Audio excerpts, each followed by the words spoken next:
Hola amigos, llevábamos una semana sin vernos, ¿verdad?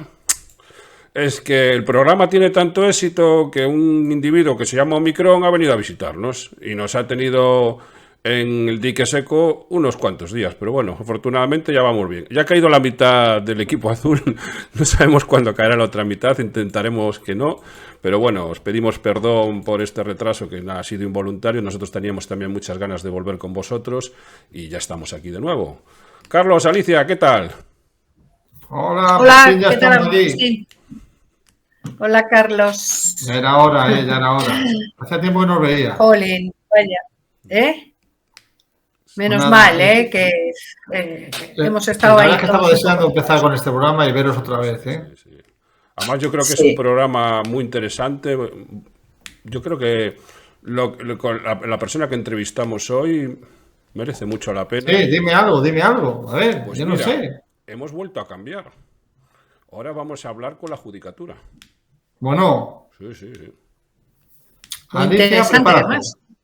Alicia, Yo, prepárate, mira, prepárate. precisamente conozco con quién vamos a hablar. Ah, ¿tú ¿Verdad, también? Agustín? Sí, sí, sí. Ah, Precisamente muy bien. Y no me Alicia lo habéis dicho conoce. nada, ¿no? Es un secreto. Sí, sí, te lo teníamos Sí, guardado, no te lo yo podemos contar todo. verdaderamente yo teníamos guardado. ¿Te acuerdas el último programa que dijiste, ¿quién va a venir el próximo día? Y dijimos, sorpresa.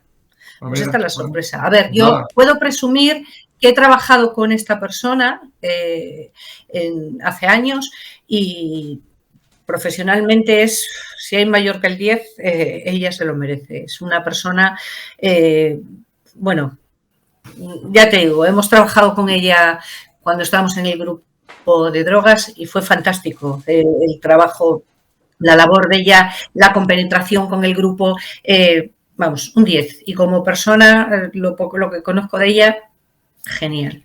Pues nada, Por eso, Vamos con presentármela. la va a ser una presentación. entrevista. Presentármela ¿Eh? ya, venga. A ver. ¿Vamos allá Bueno, ahora entonces? Agustín, que nos va a presentar. Venga. Venga, Pues vamos vamos allá. allá. Y esta tarde tenemos una invitada relacionada con el Poder Judicial. Se trata de la magistrada del penal número 2 de Orense, que se llama Susana Pazos. Y Susana Pazos, buenas tardes, encantado de tenerla aquí en nuestro programa. Hola, ¿qué tal, chicos? Encantada de estar con vosotros.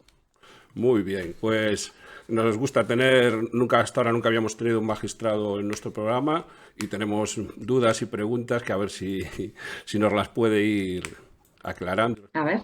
Por cierto, de Eso usted o de intentaremos. tú, ¿cómo prefiere? Nada, mejor de tú que hace la conversación más cercana, yo creo, ¿no? Estupendo, muy bien. Pues vamos con la primera pregunta. Muy bien. ¿Cuál ha sido tu andadura profesional? ¿Cómo empezaste? Pues mi primer destino fue en Redondela, en un juzgado mixto, en el juzgado de instancia de instrucción número 2, como juez, y luego ya cuando fue el ascenso a magistrada, pues mi destino fue Sabadell, un juzgado de instancia, y ya después ya vine otra vez a la tierra en el año 2013 y desde entonces estoy en el penal 2 de Orense. Para la gente que no está muy ducha en esto, ¿qué diferencia hay entre un juzgado de instrucción y un juzgado de lo penal? Pues la distinción viene dada porque en nuestro procedimiento judicial se enfoca de una manera que quien investiga no puede enjuiciar. Por tanto, en la investigación, o sea, cuando se tiene conocimiento de un hecho delictivo, hay dos fases diferentes. Una de investigación de ese hecho, que se encomienda al juez de instrucción y que va dirigida a determinar si efectivamente hay indicios de comisión de un delito, las circunstancias del mismo, etcétera.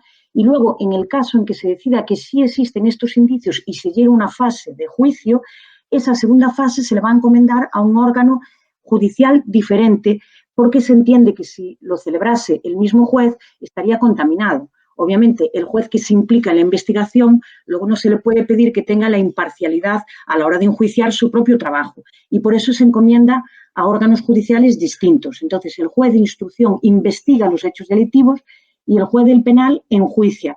Puede enjuiciar el juez de lo penal o la audiencia provincial. Va en función de la gravedad de la pena del delito. Básicamente, aunque habría que hacer más matices, nosotros los juzgados de lo penal enjuiciamos delitos que tienen prevista pena de prisión de hasta 5 años y cuando la pena supera ese límite, entonces se enjuicia la audiencia provincial. No sé si me entendisteis. Está muy claro. Yo creo que, hablando claramente, el juez de instrucción es un poco como el policía, el que hace la investigación, Exacto. y el Sí, juez, el magistrado, el juez de lo penal o el de sí, la audiencia es el que al final dicta la sentencia eso es. correspondiente. Sí, sí, así. Estupendo. ¿Y qué es más, bueno, iba a decir divertido o más interesante? ¿Hacer de instructor o hacer de...?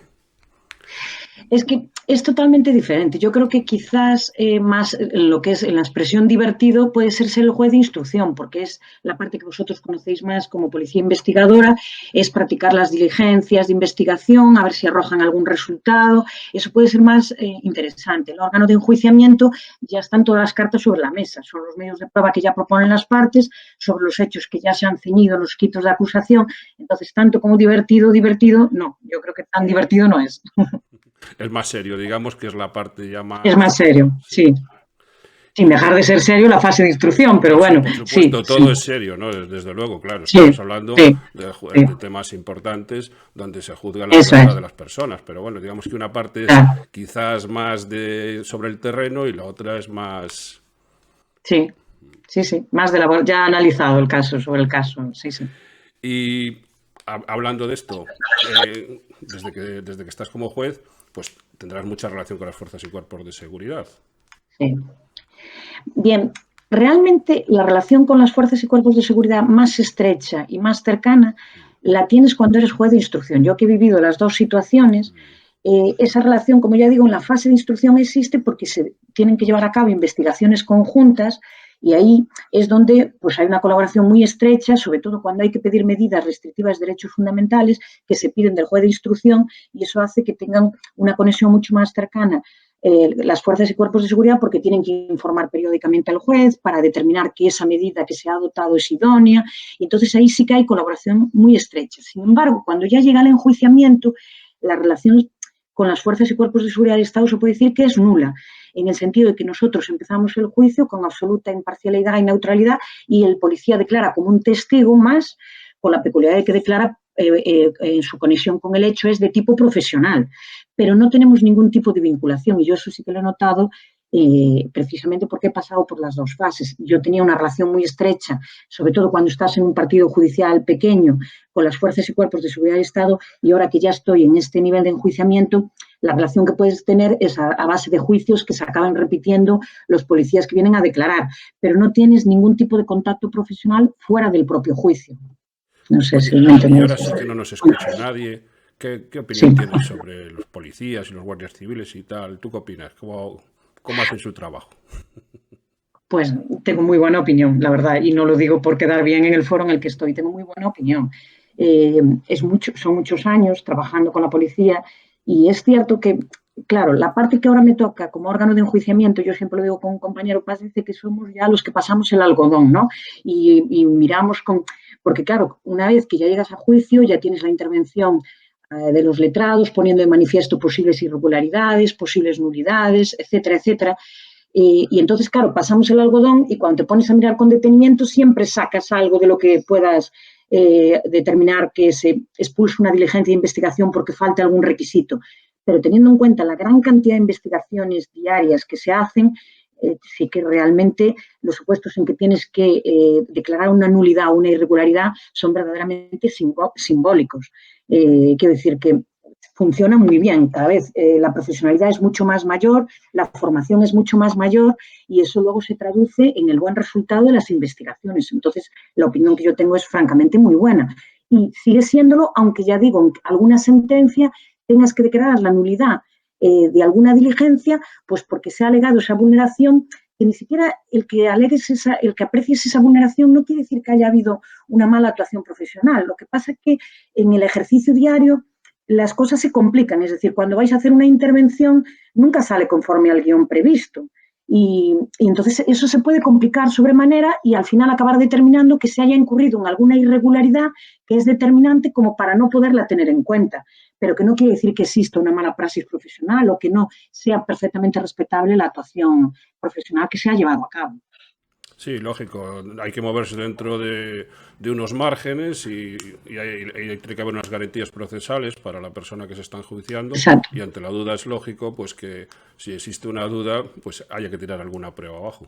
Eso Efectivamente. entra dentro de normal. Pero bueno, me alegro que tengas una buena opinión en general de los miembros y fuerzas de seguridad.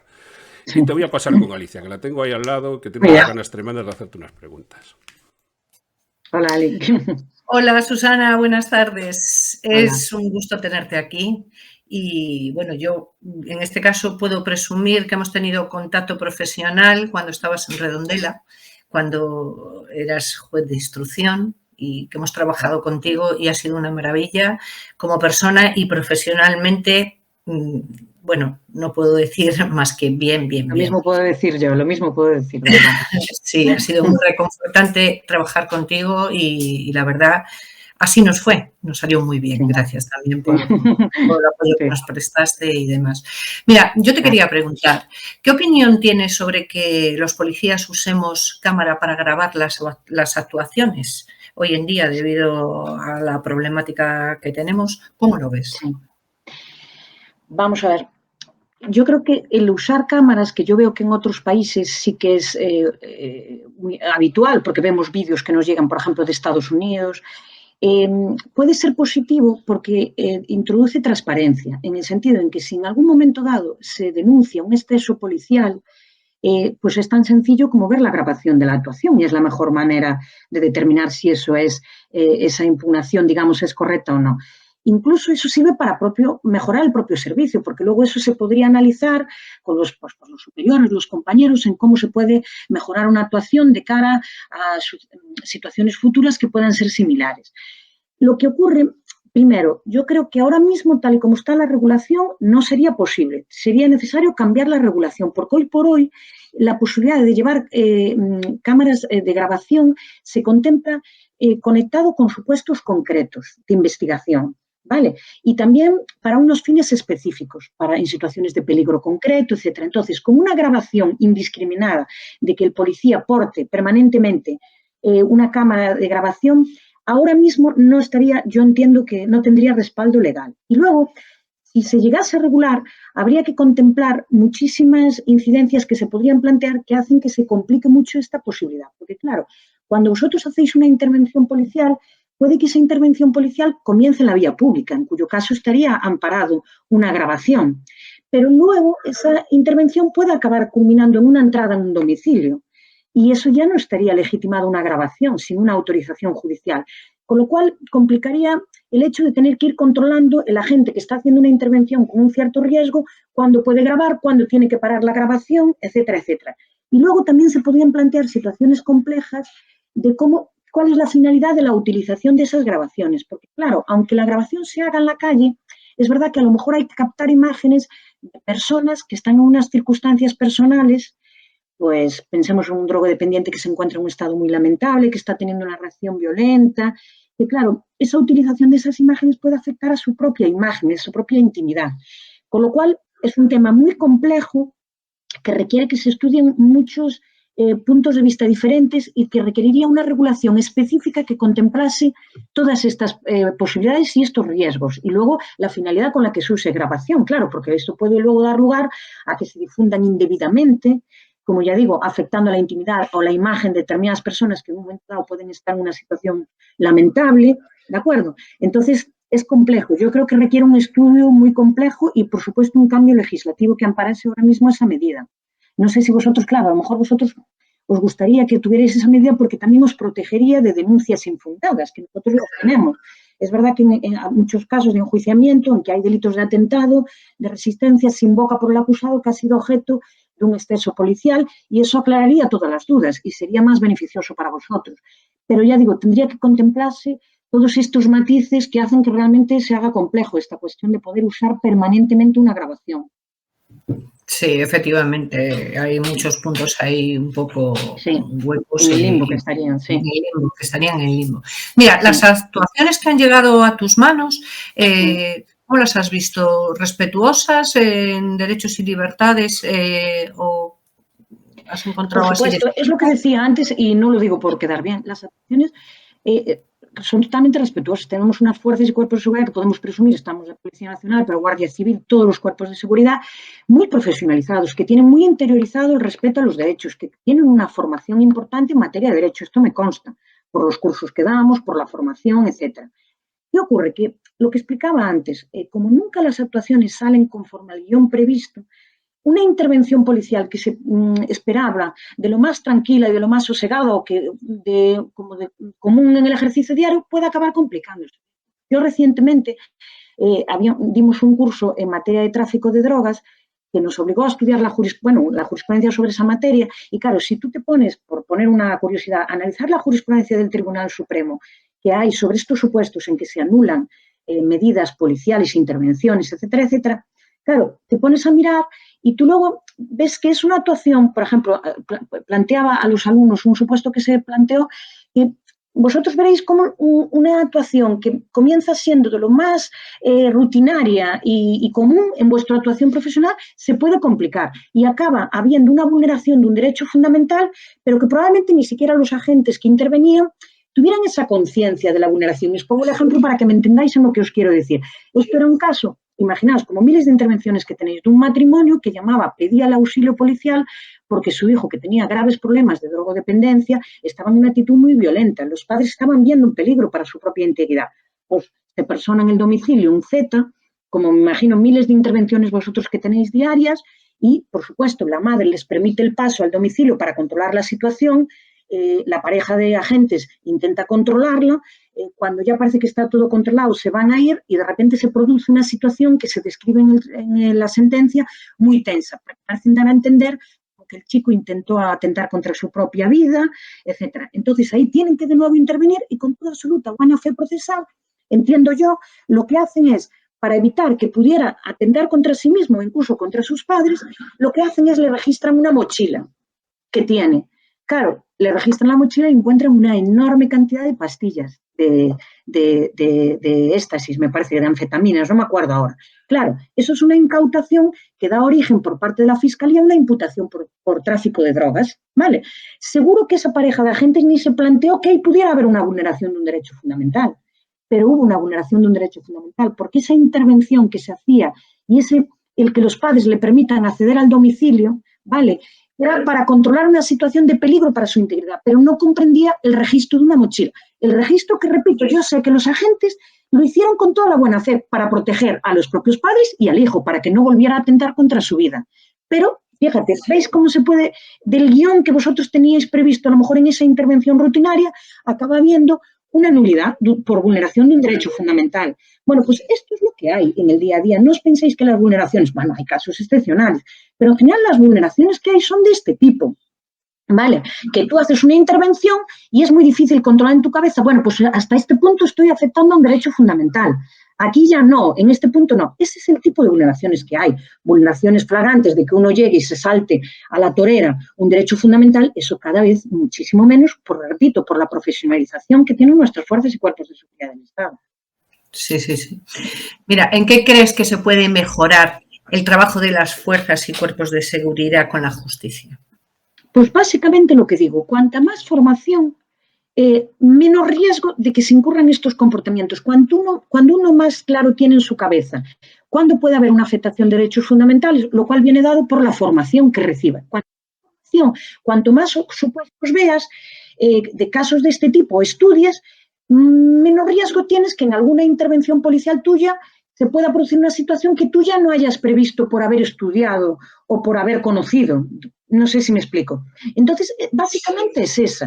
E incluso que a veces interactuemos, porque a veces es bueno que nosotros escuchemos a las fuerzas y cuerpos de seguridad del Estado en cuanto a las quejas que tienen con respecto a nosotros, que a veces son muy fundadas, ¿vale? Y también es bueno que vosotros nos escuchéis en este tipo de cosas, pero que vemos luego sobre la marcha. Es decir, yo muchas de las cosas que veo las ves cuando ya estás en juicio, sosegadamente, sentado en tu despacho, estudiando, poniéndote ya todas las partes de manifiesto, todas las posibles situaciones que ha podido haber. Entonces, así es mucho más fácil ver las cosas. Mientras que vosotros actuáis en caliente, con el peligro que cada actuación supone en cada momento para vuestra propia integridad, sin tener un guión de previsión de lo que va a ocurrir, Entonces, no es el tema tan sencillo, pero repito, cuanta más formación y más interactuemos entre nosotros en formación profesional, en cursos y en todo eso, menos riesgo hay de que puedan pasar estas cosas, pero que van a seguir pasando, porque esto es inevitable. Sí, tienes razón. Mira, en esta pandemia hemos visto que han surgido muchas enfermedades mentales. O sea, ya había gente que estaba ya con sus enfermedades y han surgido más. Esto ha ocasionado desórdenes públicos y comisión de diversos delitos. Y estamos viendo que cada vez es más difícil, no es que sea más, no cada vez, vemos que es difícil que haya una orden de ingreso para estas personas en un centro apropiado. Por ejemplo, personas que tienen una enfermedad mental y los ingresos son en muy corto tiempo, o sea, cortos, y vuelven a estar otra vez fuera y así sucesivamente. Y se ven las familias muy, no saben qué hacer con estas personas. ¿A qué es debido esto de que no haya estas órdenes de ingreso? Este es un tema verdaderamente complejo, muy complejo de resolver y que es verdad que yo reconozco que juega en contra de lo que demandan las propias familias y que, repito, claro, es que aquí se mezclan varias cosas. A ver, yo no diría que con la pandemia ha habido más enfermedad. La enfermedad mental existía. Lo que ocurre es que la pandemia lo que ha hecho es desestabilizar a la gente porque, primero, no podía acudir a recibir su propio tratamiento, ¿vale? Segundo, estas personas que tienen esta problemática, si el encierro ha sido problemático para todos nosotros, imaginaros con las personas que tienen una problemática mental. O sea, lo que ha supuesto el encierro es que efectivamente personas con una patología ya previa se han descompensado totalmente y efectivamente realmente los delitos que nosotros hemos tenido durante la pandemia, dado que no había salidas, por tanto notamos drásticamente que no había juicios que antes teníamos muy comunes contra la seguridad vial, porque claro, no se podía salir, por tanto la gente no conducía bajo la influencia de bebidas alcohólicas. Al no poder salirse ya no había delitos de lesiones, porque la gente se pelea cuando sale por la noche, ya se pasa un poco de bebida y ahí teníamos muchísimos juicios. Entonces todo eso desapareció, ¿vale? Y durante la pandemia, pues ¿qué tipos de delitos hemos tenido? Fundamentalmente violencia de género, que ha venido dado por estar encerrado con tu propio agresor y no poder salir de ese ámbito de opresión y lo que tú comentabas antes, gente que se ha descompensado y que ello ha traído consigo atentados a la autoridad, desórdenes públicos, etcétera, etcétera. Entonces, ¿cuál es el problema que tienen estas personas? Quien tiene una patología mental que le impide gobernarse por sí mismo, ello tiene que tener una solución en el ámbito civil, no en el ámbito penal. Nosotros en el ámbito penal lo que tenemos que hacer es, cuando una persona comete un hecho delictivo, es valorar, en el caso de que tenga un trastorno de ese tipo, si fue inimputable cuando lo cometió, porque no comprendía la ilicitud de lo que hizo, ¿vale? Y esto actúa por la vía penal, se examinará por un forense, etcétera, etcétera. Pero nosotros, en principio, no podemos adoptar medidas de tipo civil, ¿vale? Eso tiene que ir por otra vía con el procedimiento que tiene contemplado, salvo que el juez de instrucción esté apreciando que en el momento en que el detenido pasa a su disposición, está sufriendo en ese momento un brote psicótico, pero esos son los menores casos. Si hay esa situación de que está sufriendo un brote psicótico, por supuesto, el juez de instrucción tiene que adoptar medidas para controlar ese brote y no actuar en ese momento contra ese imputado. No se le puede tomar declaración porque no está en condiciones. Pero es verdad lo que tú dices, que una vez que se controle ese brote psicótico, esta persona volverá a estar en la calle y continuará el proceso, su curso. Y yo reconozco que esta es una parte que no entiende el ciudadano, sobre todo esos padres que nosotros vemos estos casos de gente que tiene una problemática muy grave de consumo de drogas, que lo que quieren los padres es que le internen a su hijo y no que les condenen. Ellos denuncian a sus hijos porque los maltratan, obviamente, y ellos dicen, por favor, yo no quiero que le condenen, yo solo quiero que lo internen. ¿Cuál es el problema? Que no los podemos internar porque son personas que pueden gobernarse. Entendedme bien, vosotros, claro, diréis, se malgobiernan. ¿Entendéis? Se malgobiernan, porque una persona que está arruinando su vida se malgobierna. Pero el problema es que son personas que si son examinadas por un forense, contestan coherentemente, fuera de ese momento en que necesitan consumir imperiosamente, son personas que se pueden gobernar por sí mismas. Por esto es un problema que sigue teniendo nuestro sistema sin resolver. El problema de las graves dependencias de personas que están acabando con su vida y con ello la de sus familiares más cercanos y que el sistema no puede actuar porque no le puedes imponer internarlo en contra de su voluntad en una residencia. Y es un problema gravísimo que nosotros vemos en el día a día y que trae consecuencias dramáticas, pero que no tiene fácil solución. Sí, la verdad es que sí. Estas familias están desesperadas porque es el pez que se muerde la cola continuamente. Totalmente. Y mira, te quería comentar. Los juzgados tienen muchísima carga de trabajo y eso está atrasando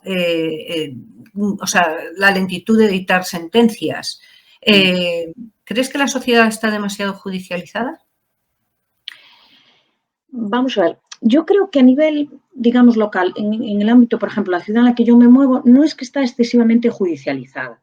Es cierto, a ver, probablemente sí a nivel central, yo sí que veo, porque también lo aprecio en los medios de comunicación, que ves que enseguida se dice, pues pongo una querella por esto, pues te voy a poner una querella. Ahí sí que a lo mejor yo sí que veo un exceso del recurso a la justicia para resolver conflictos de otro tipo, ¿vale? Pero a nivel más local, como el que yo me muevo, no es que exista una excesiva judicialización. Es decir, cuando se llega al juzgado, se llega porque realmente ha fracasado otras vías. Quizás se podrían fomentar otras vías de solución de conflictos, y es verdad que en nuestro sistema están muy poco desarrolladas, ¿de acuerdo? Pero en general lo que llega es porque ya se han pasado todos los filtros y ya tiene que intervenir el juzgado. Es cierto que nosotros tenemos una modificación que vosotros habréis notado en el año 2015 que nos ha dado mucho la vida a los órganos penales, que fue con la despenalización de las faltas. Nosotros ahí sí que teníamos una masificación de enjuiciamiento de hechos que desde un punto de vista social tenían una gravedad menor, como era, por ejemplo, las injurias, que a nosotros nos colapsaban los juzgados, las faltas por injurias, los insultos entre vecinos, entre familiares, que eso colapsaban. Entonces, es verdad que hubo una reforma importante en el año 2015 que despenalizó un importante número de infracciones que para mí tenían una escasa entidad y en ese sentido yo veo un acierto en la reforma. ¿Vale? Y en lo que queda, yo creo que sí, que ya estamos cumpliendo la exigencia de intervención del derecho penal, es decir, solo las infracciones más graves. El resto se resuelva, si acaso, por una infracción administrativa. ¿Qué ocurre? Que después, una vez que interviene la maquinaria judicial, claro, hay casos y casos. Hay casos que se pueden instruir muy rápidamente y el enjuiciamiento es bastante rápido, lo cual es lo más deseable, pero hay otros que por múltiples circunstancias la investigación primero, el enjuiciamiento después, se complican y es verdad que para cuando llega la respuesta judicial, probablemente ya esa respuesta, claro, como decimos, la justicia tardía no es justicia, pero son supuestos de mayor complejidad que intervienen muchos factores, se requieren diligencias, por ejemplo, las investigaciones que vosotros veréis en que hay que pedir medidas cuando hay que pedir colaboración internacional, esas son horrorosas. Y hoy cada vez más hay, porque vemos que hay muchísimos delitos tecnológicos en que tienes que pedir la colaboración de Facebook, de Google, y eso es mortal. Pedir ese tipo de diligencias retrasa muchísimo la investigación. Es muy complicado la cooperación y eso sí que es verdad que retrasa también el propio enjuiciamiento y para cuando llega probablemente ni al perjudicado satisface y probablemente el propio acusado, incluso a lo mejor ya su vida es otra y no es una justicia lo más eficaz. Pero ya digo, es que es inevitable en la práctica de ese tipo de diligencias. Muy bien. Susana, ha sido un gusto hablar contigo y ahora te voy a pasar con Carlos, que seguro que está deseando hacerte unas preguntitas. Muy bien, encantada, Alicia. ¿Ves? Hola, Susana, ¿qué tal? ¿Qué tal, Carlos? Encantada. Estoy encantado de que esté una magistrada en este programa. Ya era, por fin, ya era hora. Bueno, Mira, yo pues tengo había que tocar todos los palos. Un poquito reivindicativas. Y como magistrada, sí. en el ámbito de la justicia, ¿se cuentan con medios suficientes? ¿Y los medios que tiene justicia están actualizados? ¿O son obsoletos? Pues muy buena pregunta. Yo creo que no. Yo creo que ahí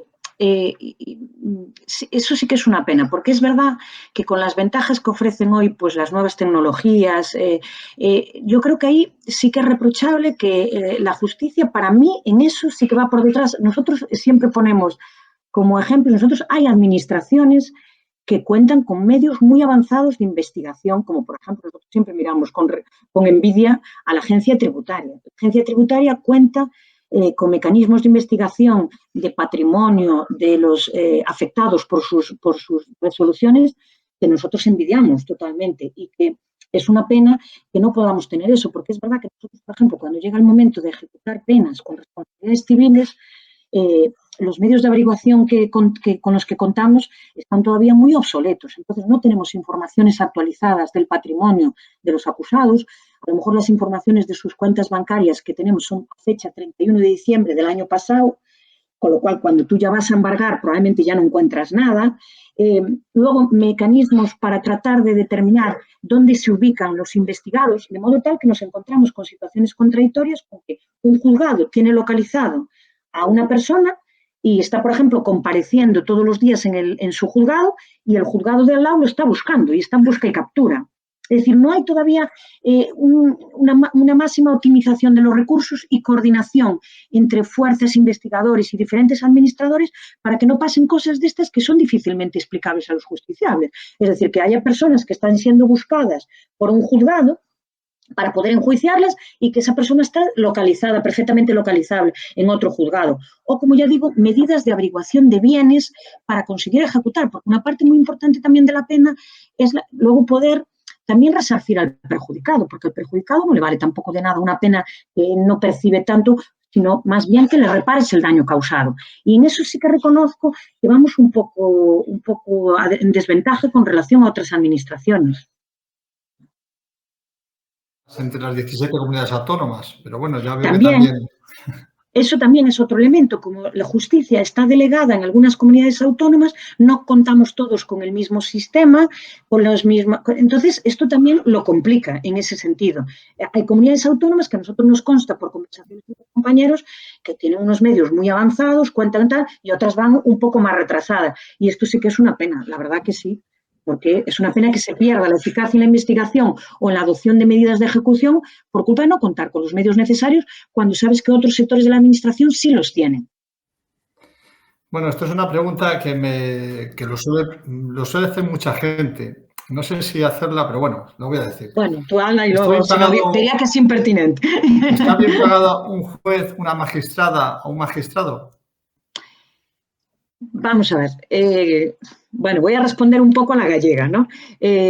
Depende cómo se mire, es decir, vamos a ver, yo creo que más que a nivel retribución, quizás nosotros la gran ventaja con la que podemos contar, al igual que vosotros como funcionarios, es el gozar de seguridad y estabilidad. Es hoy por hoy, viendo la época que acabamos de pasar y con gente que lo ha pasado muy mal, que de la noche a la mañana se ha quedado sin su puesto de trabajo o que ha dejado de percibir ingresos, nosotros eso es, digamos, la parte positiva de nuestro trabajo a nivel, si se puede decir, retributivo, ¿vale? El gozar de estabilidad y el gozar de esa seguridad de saber que tienes tu sueldo garantizado, ¿vale? Pero, a ver, nosotros la gran queja que tenemos a nivel retributivo es que entendemos que no es acorde la retribución que tenemos al grado de responsabilidad que asumimos en nuestro trabajo, lo que un poco vosotros también sufrís, y yo lo veo muy patente, la retribución que vosotros tenéis no es en absoluto proporcional al riesgo que asumís en el ejercicio diario de vuestra profesión. Y esa es quizás la queja que nosotros tenemos, ¿vale? Es decir, que no es acorde, en vuestro caso, al riesgo y en nuestro caso a la responsabilidad. Pero obviamente, claro, muchísimos ciudadanos que a lo mejor lo vean desde fuera, pues no estarán de acuerdo en esto. El que lo analice desde fuera, claro, porque lo mirarán, claro, cada uno analiza también desde su propia perspectiva personal. Pero bueno, claro, yo no me quejo en ese sentido de decir, gozamos de una estabilidad y de una seguridad que hoy por hoy ya casi es una parte importantísima del sueldo, viendo lo que acabamos de pasar, por ejemplo, por la pandemia. Pero bueno, que hemos de aprovechar para reivindicar esas mejoras acordes a nuestro... A ver. Yo creo que estoy de acuerdo con esto. Bueno, sabemos que lo hemos hablado antes, lo de la pandemia. ¿La pandemia está fastidiando o está parando un poquito el funcionamiento de la justicia? Vamos a ver, hubo un momento inicial que sí, evidentemente porque sufrimos un parón absoluto, porque salvo actuaciones urgentes, que eran las mínimas, sí que se paró radicalmente. O sea, no hubo funcionamiento alguno de la administración. ¿Qué ocurre? Bueno, ahora ya pasa un tiempo considerable y ya se empieza a remontar, unos con mayor dificultad que otros, ¿vale? Nosotros en el penal lo que hemos notado, lo que os comentaba antes, bajó de una manera considerable el número de delitos, porque al no salir, muchos de los delitos al final vienen también por el ocio, es decir, sales, bebes, te peleas, conduces estando bajo la influencia de bebidas alcohólicas, luego viene el policía cuando tal, atentados, esos delitos desaparecieron durante la pandemia. Entonces, nosotros a nivel penal sí que lo hemos notado. Sin embargo, otros compañeros sí que ha sido brutal la vuelta porque, claro, ha habido muchísimos despidos, entonces los compañeros de laboral sí que lo están pasando mal, los de mercantil con los concursos de las personas físicas, etcétera. Entonces, claro, sí que es verdad que depende del tipo de materia, pero bueno, pasado ya el tiempo, estamos tratando de remontar sin perjuicio de que seguimos sufriendo el lastre, porque nosotros ahora mismo, por ejemplo, los juicios, fijaos, no teníamos tantas suspensiones al principio que nos reincorporamos al trabajo como ahora. Es que ahora tenemos muchísimas suspensiones por motivo del COVID, porque pensad en un juicio, el despliegue que tiene, acusado, testigos, agentes de policía, es muy raro que no falle alguno porque está contagiado de COVID. Entonces sí que estamos sufriendo muchísimas suspensiones por causa de ese motivo. Eso es verdad. Bueno, sabemos que ser magistrado es una gran responsabilidad, ¿no? ¿Y cuál ha sido una de las decisiones que más te ha podido afectar para tomar? Buena pregunta. Vamos a ver. Cuando yo estaba como juez de instrucción, las decisiones más complejas de adoptar, en mi opinión, son las que adoptas con presión, ¿vale? Que hay, porque lo vemos todos los días. Es decir, hay casos muy mediáticos, ¿vale? Y eso, aunque yo estaba en un juzgado, digamos, de pueblo, bueno, entiéndaseme bien, cuando dije mi primer destino Redondela, es decir, son partidos judiciales más pequeños, es difícil que a lo largo de toda tu estancia profesional en ese destino no tengas 2 o 3 casos muy mediáticos, ¿vale? Y que ahí genera mucha presión social, y eso vosotros lo sabéis muy bien, como estamos viendo estos días. Es decir, hay casos que llaman, claro, mucho la atención porque generan muchísima alarma social, como fallecimientos, como consecuencia de desapariciones, en circunstancias misteriosas, que luego hay agresiones sexuales, etcétera, etcétera. Entonces, esas actuaciones son complejas por lo que digo, porque hay muchísima presión social que demanda una respuesta inmediata, ¿vale? Y a veces esa respuesta inmediata es incompatible con llevar a cabo un trabajo en condiciones, ¿vale? Entonces, yo sí que recuerdo algún caso en que tuvimos esa presión en el propio juzgado y las propias fuerzas de investigación demandando una respuesta inmediata y que hacen que lo pases mal en ese momento, ¿vale? Y ese es a nivel de instrucción. Y a nivel de enjuiciamiento, claro, hay decisiones, en el día a día, las decisiones que tomas tienes absoluta seguridad, ¿vale? Cuando tú vas a dictar una sentencia condenatoria, tienes los elementos de prueba atados, ¿vale? Pero es verdad que hay casos en que lo pasas un poco peor cuando son aquellos casos en que el medio probatorio se reduce al único elemento de prueba, como estamos viendo en estos casos, por ejemplo, de agresiones sexuales o violencia de género, en que solo tienes, básicamente tienes la declaración de la víctima, que tienes que recurrir necesariamente a ella porque son delitos en que precisamente se cometen aprovechando esa circunstancia de clandestinidad, de que nadie más lo va a ver, no va a haber testigos, etcétera, etcétera. Entonces son casos que entrañan un mayor riesgo, por eso, por lo que digo, porque tienes básicamente un elemento de prueba para poder sustentar la condena, pero que bueno, que se hace con todas las garantías, motivando por qué se da credibilidad a ese elemento probatorio y siempre sabiendo que contra esa resolución cabe luego un recurso ante un órgano superior que va a determinar si avala tu decisión o no. Pero es verdad que en esos casos sí que sientes un poco más de presión que en otros en que tú condenas con mayor tranquilidad, pues por ejemplo, vosotros miles de casos que veis, que un robo, en donde aparece la huella del acusado, al mismo tiempo hay una cámara de grabación en que se ve su fisonomía, y luego a mayores hay un testigo que lo ve pasar, ahí no tienes ningún riesgo en la sentencia. Fuera de esos supuestos, como ya digo, algún que otro caso, pero bueno, es normal durante otros años de ejercicio profesional que te encuentres, que a vosotros os pasará igual en el ejercicio diario de la profesión. Pues Susana, no tengo más preguntas que decirte. Bueno, estoy encantado de haber podido charlar un poquito contigo. Una cosa que me queda, es la primera vez que luego preguntas a una magistrada y no a una magistrada. Claro, cuando es a la inversa. Acostumbrados al revés, eso es verdad. Pues sí. Un poquito nervioso, pero bueno. Yo también estoy un poco desubicada, porque estoy acostumbrada a preguntar, no a responder. Bueno, en fin, hay que aventurarse a todos. Susana, no me puedo resistir, aprovechando que tenemos una jurista de prestigio aquí. Estos días en el mundillo policial ha salido en prensa otra vez, no sé si te acordarás que fue bastante sonado el tema de la entrada en Madrid por parte de unos compañeros en una vivienda. Estos días hemos visto en prensa que el subinspector que dirigía la operación ha sido apartado de su cargo. Yo te querría preguntarte con respecto a las entradas en vivienda, que yo creo que más o menos lo tenemos claro. Tú, danos un consejo para cuando se actúe sobre esta situación. La mayoría de las veces está claro que no se debe de entrar, pero claro. Vamos a ver. ¿Cuándo, Es que ¿cuándo lo veríais como lógico? Claro, es que esto es un tema, la verdad, la pregunta es muy interesante. Vamos a ver, yo siempre digo, es lo que os comentaba antes, yo soy consciente de que muchísimas actuaciones procesales que hacéis en caliente, me refiero a un caliente no que vayáis, no, me refiero a que está ocurriendo la situación de repente, hay una situación súper tensa. Es muy difícil procesar la información y serenarte y decir, bueno, ¿qué puedo hacer? ¿Qué no puedo hacer? Tú no puedes parar tu intervención para consultar con tus superiores o con alguien que controle derecho para que te informe. Tú tienes que tomar una decisión en ese momento. Claro, mi consejo, ¿vale? Ya sin entrar en el caso concreto, porque habría que ver todos los elementos del caso. Mi consejo es siempre tener presente si en esa intervención puede estar comprometido un derecho fundamental, ¿vale? Si ese derecho fundamental puede estar comprometido y tú lo detectas, nunca intervenir, ¿vale?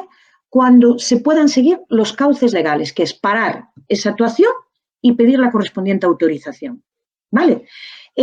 Solo se debe intervenir, claro, cuando hay una situación de flagrancia que haga que tú tienes que intervenir necesariamente, porque si paralizo eso para seguir los cauces legales oportunos de pedir autorización al juez, se frustra la detención del autor o la comisión del hecho delictivo. No sé si me explico. Entonces, hay que tener eso en mente, pero también es muy importante detectar que tú puedes estar vulnerando un derecho fundamental, porque a veces el problema es ese. Es decir, que la intervención tú no estás percibiendo que está en juego un derecho fundamental. ¿Vale? Entonces, yo ese es el consejo que daría. Siempre que no exista una urgencia flagrante de intervención, pararse y pedir las autorizaciones oportunas. Y con eso, bueno, contesto muy genéricamente, ya sé que no os entro mucho al caso, porque tampoco me apetece por no conocer todas las digamos, vicisitudes del caso. No sé si os ayudo con la respuesta. Sí, es de agradecer porque nos has fijado, bueno, muchos lo tenemos bastante claro, pero siempre es de agradecer la opinión de un jurista que siempre te lo deja un poco más claro, porque en algunas ocasiones los compañeros dicen, claro, pero es que no sé, tal. Y yo creo que lo has explicado muy bien. Si ves que puede haber un derecho comprometido, que se pueda actuar de otra manera, sí, claro, todos sabemos, ¿no? Si la persona está gritando que me matan, pues es normal. Ese es el tema de flagrancia, efectivamente, exacto. Sí. Pues, bueno, pero ya sabemos que en las intervenciones nunca sabes cómo pueden desenvolverse y a veces actuamos pensando que lo estamos haciendo bien y es lo que decías tú. Tampoco puedes parar y decir, sabes, tienes que ser rápido y a veces, evidentemente, vulneramos algún derecho que después trae unas consecuencias. Sí, exacto. Susana, encantadísimos de tenerte en el programa. Además es de agradecer porque muchas veces los jueces dan respeto y está bien que así sea, pero tú has dado una cara humana a los jueces, una cierta cercanía, que no se comen a nadie, que se les pueden preguntar cosas y que te pueden aconsejar, y eso es muy, muy de agradecer. Pues nada, yo encantada de estar con vosotros. La verdad que, nada, quería felicitaros también por la labor que hacéis, que tiene muchísimo mérito, que sacáis de vuestro tiempo libre para hacer cosas que van en mejora de la profesión de los compañeros y que van a ayudar también al ciudadano, porque le estáis dando consejos muy buenos. Yo he visto algunos de los otros programas que habéis grabado y la verdad que de verdad os felicito por sacar de vuestro tiempo para hacer este tipo de iniciativas. Muchas gracias. Muy bien, gracias. Muchas gracias. Gracias. Gracias, Susana. Pues oye, sí señor, Alicia, tenías razón. Ha sido una maravilla, ¿verdad?, entrevistar. ¿A qué os ha gustado? Sí, muy bien. Es que da gusto oírla hablar. Sí. A la hora de explicarse con una claridad impresionante. Aparte, da gusto oírla. A veces le quieres hacer preguntas, pero ya ella va seguido y ya te va respondiendo a todas esas dudas que se te están empezando a crear, ¿verdad? Sí. Oye, pero me habéis dejado solo con la pregunta que le he dicho. Que le hemos preguntado, es la primera vez que le pregunto yo a una magistrada. ¿Has visto? No sabe intercambio de papeles. Te has quedado, vamos, ha sido... Te ha gustado, ¿eh? Te has visto del otro lado. Sí. Es que nos suelen preguntar a nosotros, por eso lo digo. Claro, pero mira, estando aquí, tenemos la posibilidad de hacer nosotros las preguntas. No, pero ha sido una persona muy cercana, ¿eh? Muy cercana, muy agradable y intentando pues echar una mano para que hagamos mejor nuestro trabajo, que es muy, muy de agradecer. Sí, la verdad es que ha sido una entrevista 10. Nada que sí, muy bien, muy bien. Con Alicia, ella muy todo bien, es bien. ¿eh? Me ha gustado tu sorpresa, ¿eh? Bien. Muy bien. Oye, A tenemos- ver la próxima. ¿Qué toca a ti, Carlos? Sí. A ver. Bueno, oye, o al que anda por ahí escondido, que no nos dice nada. ¿Dónde anda? Es verdad, ¿dónde está? No me quiero juntar con vosotros. Este no es el Omicron. ¿Yo? Es el primo. Yo Es Omicron. me tienen miedo. Los últimos de Filipinas. Sí, ya quedáis vosotros dos, nada más. Quedamos muy pocos ya, ¿eh? Sí. Que sepamos, que sepamos. Que No sepamos. os preocupéis que todo llega. Todo llega. Y todo Bueno. pasa.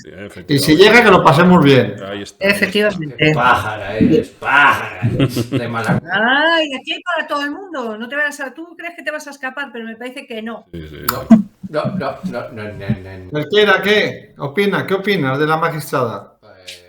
Muy bien explicado. La verdad que pocos jueces he visto así, ¿eh? Siempre he intentado evitarlos como... Te da miedito. Algo harías. Yo te digo una cosa.